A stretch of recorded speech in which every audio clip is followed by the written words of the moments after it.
Breaking news at this hour. Fox News urgent: the Iraqi Prime Minister has announced just moments ago the offensive to take back Mosul is now underway. The U.S. has increased troop levels, as you may know, in Iraq 11 times since 2014. The latest increase from President Obama, some 600 troops, came just weeks ago, and we're expected to play a direct role now, our troops, in advising Iraqi forces during this offensive. But as we've been reporting on the Fox Report, we have spilled much U.S. blood and treasure in Mosul during the 2003 invasion. This time, an estimated 30,000 troops will be needed. In addition to the Iraqi army, Kurdish Peshmerga forces, Iraqi special forces, Sunni tribal fighters, did you catch that? Shiite militia forces. So you've got those two tribal factions on the ground at the same time, and even some Turkish troops, all expected to play a role, in addition to, of course, those American advisors. We're told some 5,000 of our people are on the ground there. And for more, we're joined by Fox News producer Lucas Tomlinson. Lucas, you're joining us by phone now. So we knew with weather conditions and whatnot that this would possibly roll out about mid-October. It's exactly that.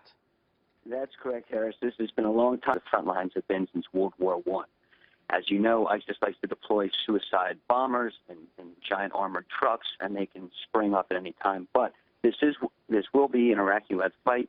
You mentioned the Shiite militias and the Kurds. Sources tell me late last week that Prime Minister Abadi agreed to keep the Kurds and the Shiite militias outside of Mosul proper, and they've agreed to that. That's one of the reasons this took such a long time to get the political piece set. No doubt. Also, no doubt. And another huge piece of this are the more than 1 million people that are some trapped, some held against their will, that are inside Mosul. You know, Mosul is 4 to 5 times larger than any other city that Iraq has taken back from ISIS.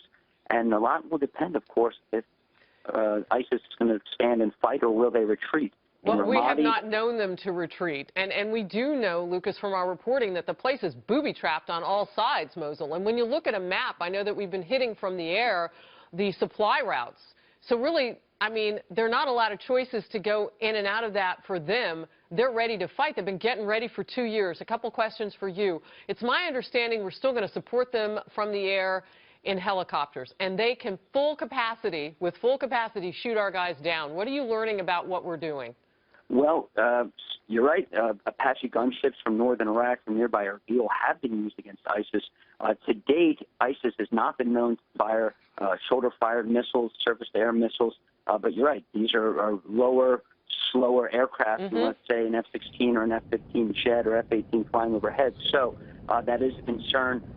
U.S. forces will also be supporting with long-range artillery from a base about 40 miles south of Mosul called Kiara. U.S. military recently took over an air base there, which has been do rely on visuals, and that there's black smoke that could obscure things.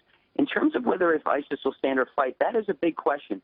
In Fallujah, they cut and ran. They all jumped in trucks. They made for easy targets. Hundreds of vehicles, you remember, were destroyed in the air by coalition aircraft. In Ramadi, they did fight, but U.S. aircraft ended up an Iraqi general is quoted saying 80% of the success was due to U.S. warplanes bombing ISIS or Ramadi and turning the place into a virtual parking lot. So it remains